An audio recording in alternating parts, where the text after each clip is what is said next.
Inside your phone, right now, there is a piece of silicon that descends directly from a multi-billion-dollar effort to spy on the Soviet Union. For the first 15 years of the space age, if you wanted a clear picture from orbit, you had to literally drop the film back to Earth in a bucket and catch it with an airplane. The satellites were basically orbiting vending machines, jettisoning canisters of exposed film that would burn up if the Air Force missed the catch. It was risky, it was slow, and occasionally, the Soviets fished your film out of the ocean before you could.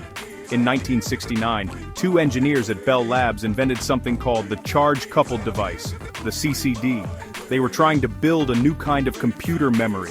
They had no idea they had just solved the CIA's biggest problem. The device they built could capture light electronically. No film, no buckets, no parachutes.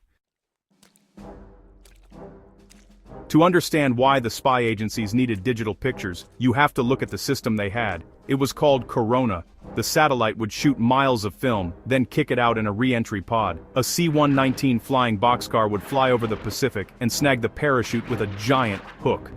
This worked better than the U-2 spy plane program, which ended rather abruptly when the Soviets shot one down in 1960. But it was slow. Days or weeks could pass between the photograph and the analyst's desk. And sometimes, the capsule missed the catch and sank.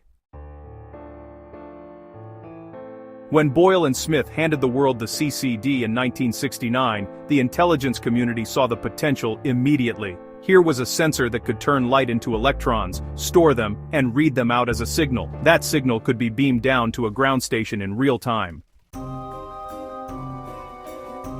The National Reconnaissance Office, the agency that builds America's spy satellites, started pouring money into digital imaging. The first really successful digital spy satellite was the KH-11 Kennan, launched in 1976. It looked a lot like the Hubble Space Telescope, because Hubble was basically a hand-me-down design from a classified satellite.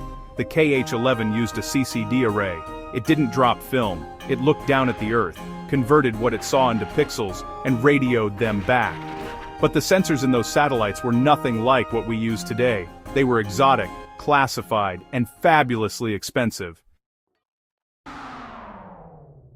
The technology trickled out slowly. In 1981, Sony showed the Mavica, a still video camera that recorded analog video floppy disks. It wasn't digital, but it used a CCD.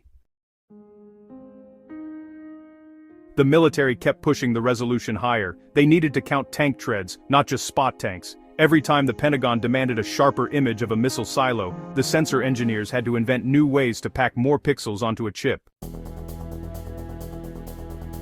Eventually, the industry shifted from CCDs to CMOS sensors, which were cheaper, used less power, and let you put the processing circuitry right on the chip. This is the moment your phone camera becomes inevitable.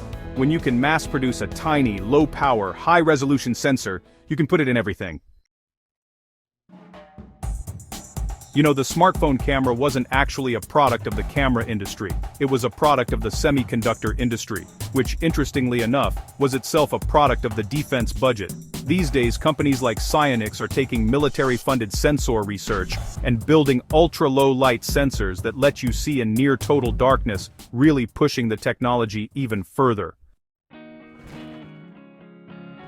So, when you watch a child today hold up a tablet and snap a photo, you're actually witnessing the end of a long pipeline. It all started with a secret satellite program, desperate for a better way to see what the Russians were building.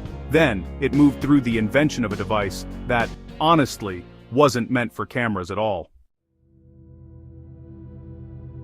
It was refined under classified contracts, with budgets that frankly would make a modern tech startup weep. And eventually, it trickled down through consumer electronics until it became so cheap and so common that, well, we pretty much stopped thinking of it as technology at all.